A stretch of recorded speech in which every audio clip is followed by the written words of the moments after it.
Assignment ભાવિ ધોરણ 6 પ્રથમ સત્ર. અહીંયા પ્રશ્નો લખેલા છે, એના આન્સર નોટમાં જોઈએ. પ્રકરણ 1. નીચેના પ્રશ્નોના ઉત્તર એક વાક્યમાં લખો. આપણા ખોરાકના મુખ્ય પોષક ઘટકોના નામ લખો. એનું આન્સર. સમતોલ આહાર એટલે શું?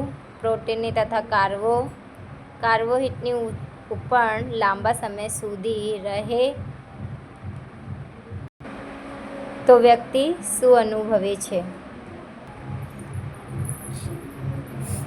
ખોરાકને રાંધવાથી થતા ફાયદા જણાવો.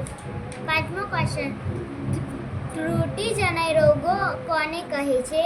6થો ક્વેશ્ચન, આપણા ભોજનમાં જોવા મળતા કાર્બોહાઈડ્રેટ કયા સ્વરૂપમાં હોય છે?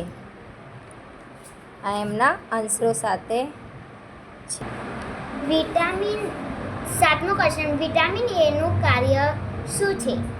8મો ક્વેશ્ચન, પાણી આપણે કયા દ્રવ્યોમાંથી પ્રાપ્ત થાય છે? દ્રવ્યોમાંથી પ્રાપ્ત થાય છે.